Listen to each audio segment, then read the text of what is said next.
You guys remember when another school would take someone from your school hostage? Classic move. Who could forget the high school tradition of kidnapping to try and start a gang war? Oh no, I'm sorry. I was trying to order a pizza. I didn't mean to call the hotline that summons a gay clown. I really shouldn't have that on speed dial. Hello children, I'm a character that has no meaning because my game didn't come out in North America. There's a lot of weird references in the SMT games, but that's just Steven Seagal. They even named him Steven. Bet they feel kinda weird about that now. Hey, you're that guy from Persona 1 with the fat evil penis. Man, I really hope that Persona 1 gets remade someday just so I can see what the hell they do with that. Man, I love Aikichi. Because they set up that he's this cool boss of Kasugiyama High, and then less than half an hour after you get him on your team, he gets his shit rocked by just a couple of random Seven Sisters jobbers. Phenomenal character intro. I want you all to pay close attention, because Persona 2 does something revolutionary that every game afterward refused to do. And that's acknowledge that there were other Persona games. Even Lisa's shocked that they would reference past games. If you're going to become a principal, you gotta take into account what possible insults kids can make out of your name. I remember in high school we had a principal named Mr. Booty, which meant that every time someone went to the principal's office, they were getting a booty call.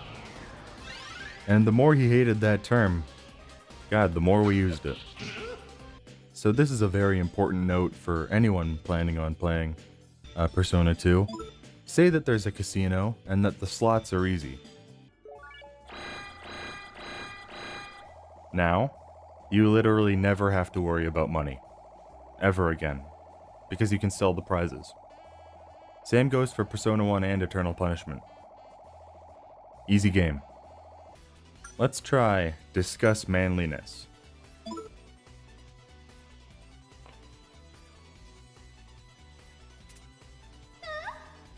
Oh, she liked that. Alright, let's bullshit our way into some cards, boys. Hello, love. You like Ben Shapiro? I loved that time that he bought a single plank of wood from Home Depot. What an alpha. Here's why Persona 2 is so easy. Set it to autocast fusions that attack everyone, then just sit back and watch all the enemies die.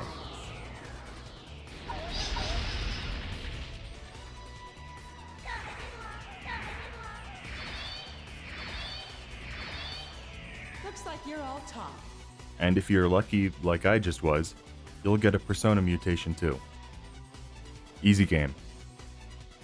I guess my hatred of SMT mazes is misdirected in this level, because this isn't even a maze.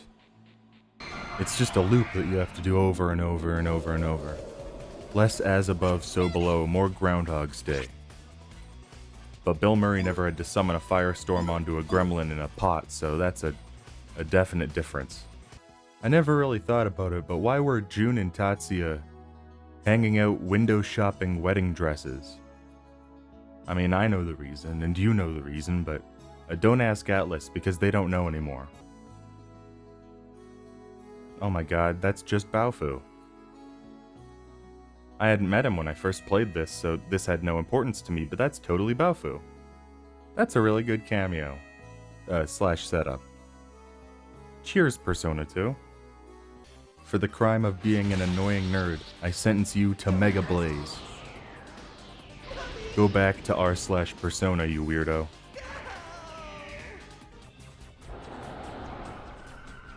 Oh yeah, that's a story cutscene Mega Blaze. Now that guy's actually super dead. No, I think you're remembering that wrong. You saved Miss Psycho from the Snow Queen, not the other way around. I like Miss Psycho, but she did jack shit. Atlas seems to think it's really funny when the girls hurt the male characters in their games.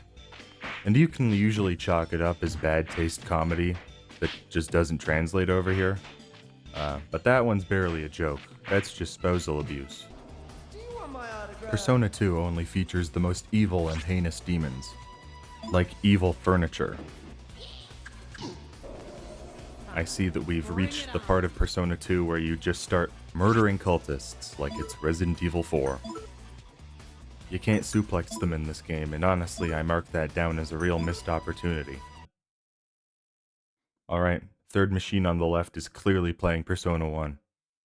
I want to meet the mad lad who's playing through a 20+ hour RPG in an arcade. Where is he? I know he's out there. I've had enough of you, cat girl. Into the infinite abyss with you. What kind eyes? Who would ever believe that a man like that could be evil? Didn't they call him Brown because he shit his pants once? Why would you continue to keep that nickname after high school? And you're a TV star. That's like if Jerry Springer's nickname was Mr. White because of that time that he got caught having sex with a prostitute and paying for it via mayoral check. And then he continued to be called Mr. White while on the Jerry Springer show. Just change your nickname, man. We interrupt this RPG to give you a full-ass song and dance number. Get used to it, they're gonna do it again in 4. Lisa just ripped off her dress to reveal clothes that would have been covering her under her dress. That was like a naked gun gag. Time bomb. Time bomb. Time bomb. Time bomb. Gosh, I'm starting to wonder if this terrorist has some kind of motif in his work. Hey, this fight takes place in a bathroom. What kind of background do you want? Well, I don't know. Just make it a bunch of randomly placed toilets. That'll work. Hey man, instead of fighting, why don't you check this shit out?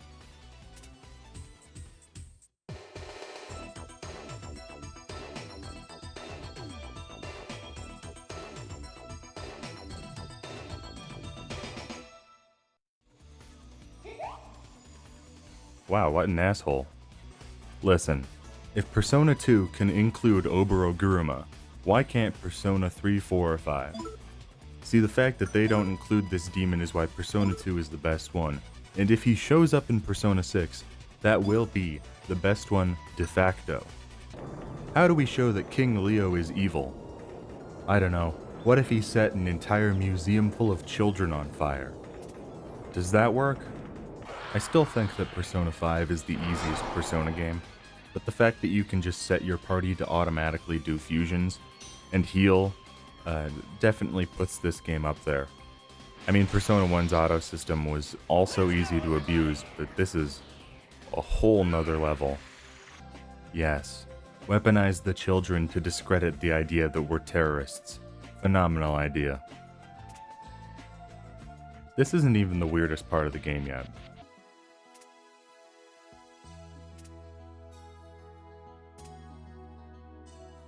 You can't just play nothing, Tatsuya. That's not how rock, paper, scissors works.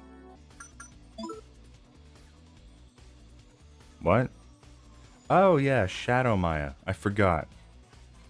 Honestly, that's a great detail that I don't think I ever encountered before. That Shadow Maya just won't do any demon interactions. That's great.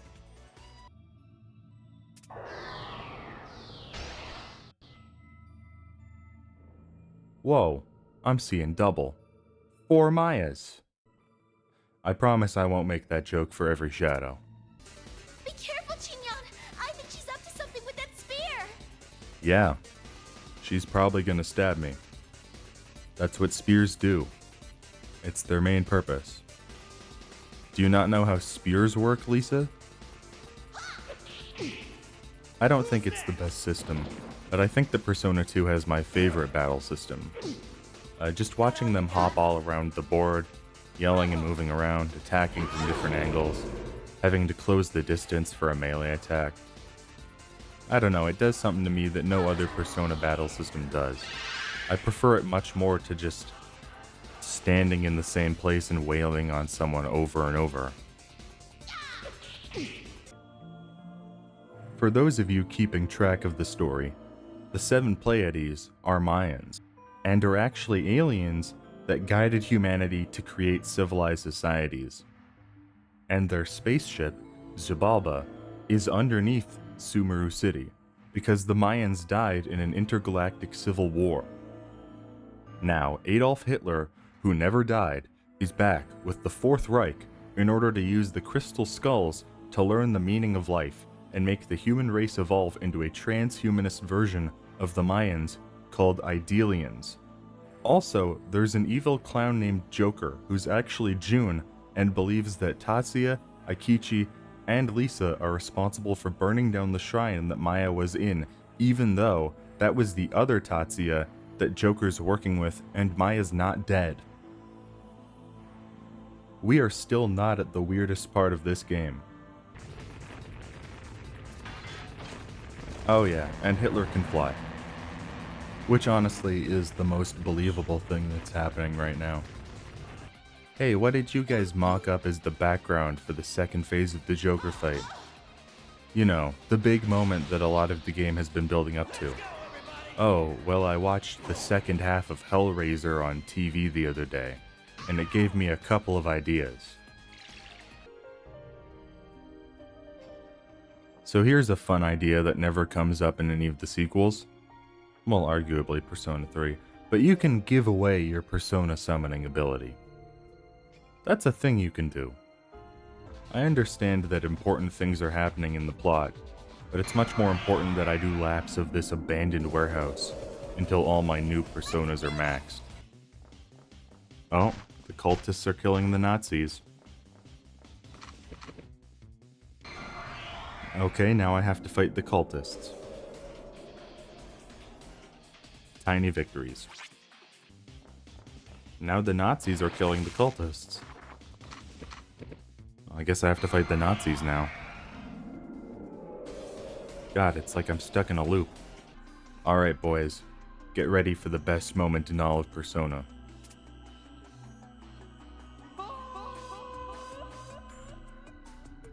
I love Aikichi so much. Why did he do that?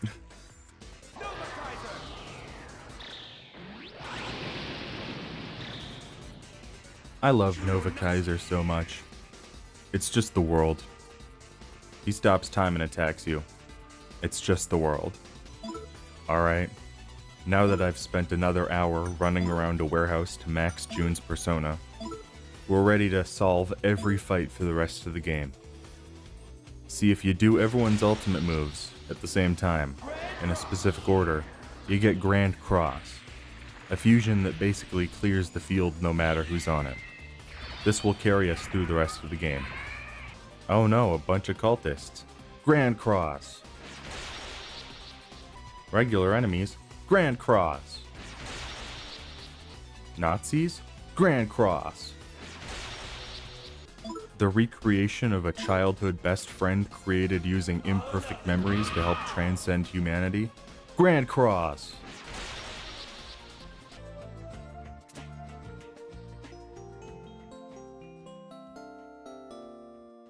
You know what? It was a sweet scene without that effect. I don't know that that was necessary.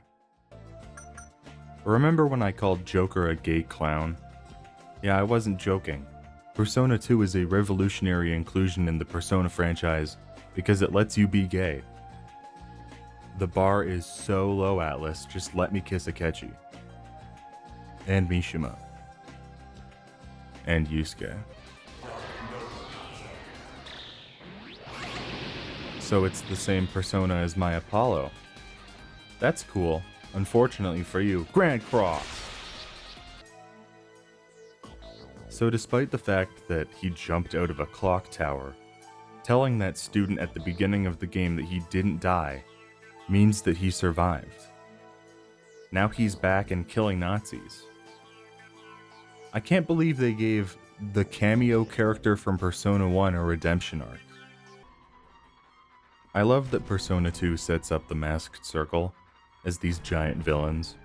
And you do actually defeat Leo, but Taurus and Scorpio die unceremoniously, and Aquarius just leaves. Like, no, they were not the villains that mattered. Fight the Nazis instead. Listen, I don't care that it's an accurate name. I feel like they should have gone with something other than Metal Daddy. Well, at least they only called this one Metal Mama. Whenever people who haven't played Persona 2 bring up Persona 2, they only make one of two jokes, and it's either about Hitler or June being gay. You can tell that they haven't played Persona 2 because no one mentions the section where you fight aliens, which is arguably weirder than fighting Hitler. Alright, we're right before the final battle, so we're gonna do something that will only make sense once we get to Eternal Punishment. We're gonna dump every conceivable upgrade directly into Tatsuya. Trust me, there is a reason. So every time that you hit Hitler with an attack in this fight, he says the words, "You're good." But some attacks hit in rapid succession, so you get this line.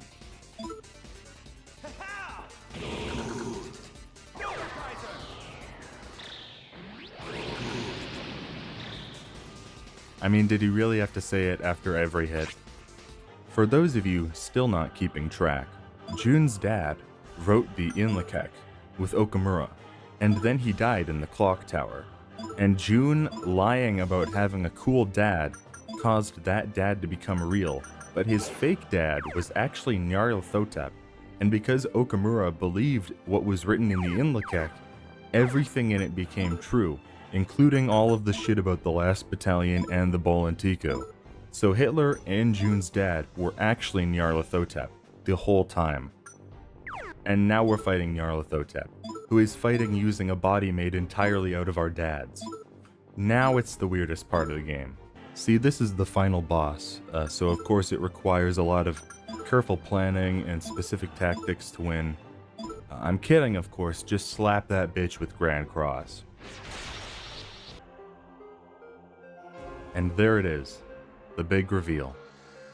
Every event from the past 10 years, the shrine burning down, the creation of the Inlakek, Jun's dad dying, Maya's dad dying, the Masked Circle, the Lost Battalion, Xibalba, the Bolantiku, everything has been part of a bet between Philemon and Nyarlathotep as to whether humanity can evolve while feeling conflicting emotions. You spent the entire game unknowingly as part of a game of cosmic chess. Actually, it's dumber than cosmic chess. You were part of an intergalactic pissing match. See, Lisa? That's how you use a spear. I think the first time I played this game I thanked him, but now that I understand the story a lot better, the answer is incredibly obvious. Man, it's hard to formulate thoughts and feelings when you're trying not to cry. Yeah, that's still the best Persona game. And going back to it after finishing Eternal Punishment last year, it really adds a lot to the game. There's so many weird little setups and musical motifs, and god damn it, I just love this game. Okay, now I'm allowed to cry.